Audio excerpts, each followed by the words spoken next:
Good morning, I'm live. I'm reading out of Joan Grant's book, Life as Carola. It's a far memory book and it is the second one she wrote. She was born 1907 and she died 1989. I think this was published in the late 30s, I believe. I have just finished earlier a chapter entitled Serene Interlude. We are now coming on for chapter 3. She lives the life of Carola, born in 1510. Chapter 3. The Spanish Bride. My father stayed with us until the last leaves had fallen from the vines.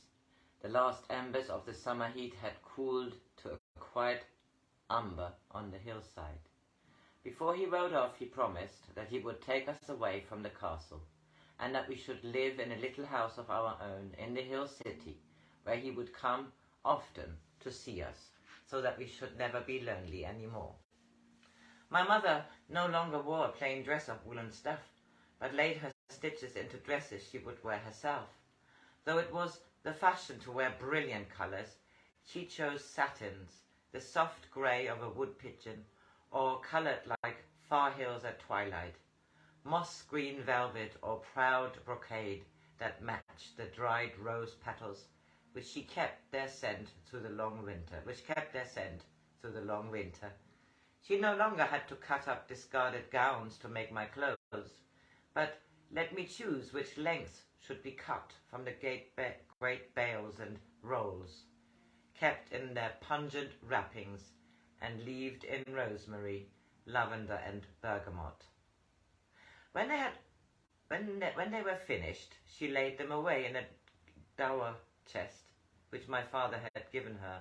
It had belonged to my great-grandmother, and at each corner there was a gilded griffin supporting the lid on their outspread wings. In the centre panel there was a painting of the young Virgin kneeling before the Archangel who told her she would bear the Holy Child. She wore a white coif, fine as mist, through which you could see the curve of her smooth head. Her hands were long and tapering like magnolia buds reaching towards heaven, and the grass on which she knelt was tall with lilies.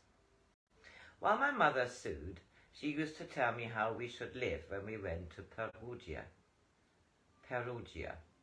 It is a very splendid city, far away across the plain, so far that we could not see it even if the shoulder of the mountains did not hide it from us.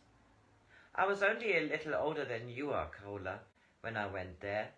There's a great wall around it, with many towers, and the steep streets climb up between the merchants' houses and the palaces. There are 5 churches, and the bells sing together to call their people to God. We're going to have servants, as if I were a great lady, but I think that sometimes I shall pretend that we are poor again, so that we can go down to the market and buy our own food. I used to do that when I was there with my mother.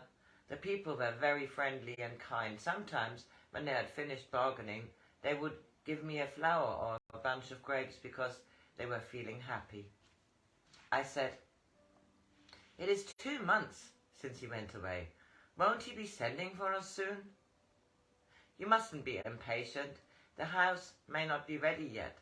Perhaps he's having a fresco painted by the young artist he told us of. You remember, Carola, the one who was working in the cathedral. I forgot his name. He knows he must give me time to have everything prepared, so that my new servants will see that I am worthy to be the mother of his daughter. I have been telling Mimetta that she will really have to learn to lie on a silk cushion and allow herself to be combed and scented, instead of always running away when I let her off the lead and trying to chase rats or burrow in the kitchen midden. He's going to send a coach for us. I've never ridden in a coach. I wonder if it will have 2 mules or 4. Perhaps it will have 6, like Donna Isabella's. My mother was so happy she used to sing like a brook or a bird, as if joy were her melody. Then the messenger came from my father. It wasn't to tell us to make ready to join him, but to say that he had been sent by his uncle on a perilous journey to Spain. Though I often told my mother he would soon return, it was as though the chill of the future were already upon her, and I could not make her laugh any more. I used to ask her why she was so afraid, but she would not tell me. Perhaps she thought that to put the dangers she envisaged into words would give them a stronger reality. Maria and the other servants never spoke of my father when I was there, but sometimes when I went into the kitchen I heard them talking about him, and although they stopped as soon as they saw me, from broken phrases an image grew in my mind. I knew they thought my great-uncle had sent his nephew to Spain because it was a land of bandits and assassins, where death is a frequent guest at banquets, and may be hiding behind the bed curtains when a man thinks he is sleeping in security, and that the head of our house was jealous of my father, jealous of his brilliant youth, and of the wide lands he would inherit from his mother. That year Donna Isabella did not come to the castle, so there was no bustle of preparation, no shouting of orders or scurrying of servants to disturb the drowsy summer months.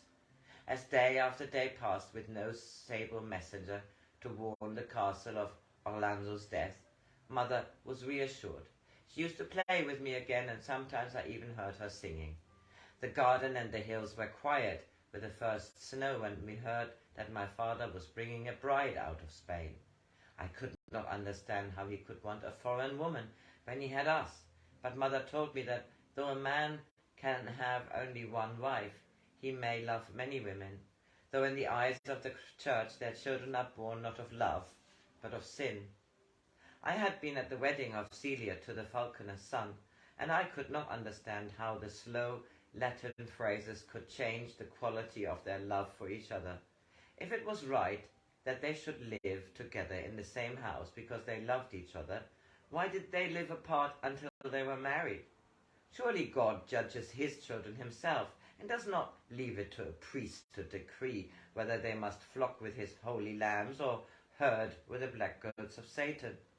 I tried to speak these thoughts, but even Mother would not listen to them, and Maria crossed herself and said I was bewitched. The Spanish bride was the daughter of a prince, and had a great dowry. I always thought of her as being old and wizened, like Donna Isabella, until I heard that she was only 14. I asked Mother what she would be like, and she said that I should never see her because before she arrived we should have gone to Perugia. I was told that in our time men seldom loved their wives, for it was the custom to marry a woman for the size of her dowry, or for some family alliance, and I began to be sorry for the little foreigner. Perhaps, far away across the sea, she was crying because she didn't want to leave her family and go into a strange country where everyone spoke a language she could not understand. I hoped my father would be kind to her, so that she mustn't be lonely, for I knew that being lonely is so much worse than being cold or hungry, and that although she would have rich apartments and eat of gold and silver dishes, she might envy the hopkeeper's daughter, who lived in a hut with her parents and her brothers and sisters. My father must have realized his bride would feel strange in Italy, for with his messenger he had sent plans and foreign workmen so that the rooms she would occupy could be altered to the Spanish fashion in which she would feel familiar. Plasterers and gilders, wood carvers and painters came to rebuild the apartments that overlook the eastern terrace. The great bare rooms were made smaller, with partitions pierced by archways framed in twisted pillars with foliated capitals. The high stone groins were hidden by false ceilings of elaborate plaster or canopies of painted canvas stretched on wooden buttons. 3 span of oxen were yoked to each cart that brought the ochre-coloured marbles from Siena. Bales of gilded leather from Cordoba came to hang on the new anterooms, and the deerskin rugs were stored away, for when the Spaniard came, tapestries were to be spread on the marquetry floors for her to tread on. The foreign workmen were lodged in the granaries, opening off to the kitchen courtyard, where, in times of danger, when the castle might have to stand another siege, grain and fodder for cattle were stored. The other craftsmen, who had come from Perugia and Siena, hated the Spaniards, but I thought some of them were very friendly. I used to like watching a carver changing the plain wood into flowers and leaves as if by the magic of his knife he made the dead tree blossom again. The man I liked best was Carlos the gilder. He used to let me watch him laying on the gold leaf.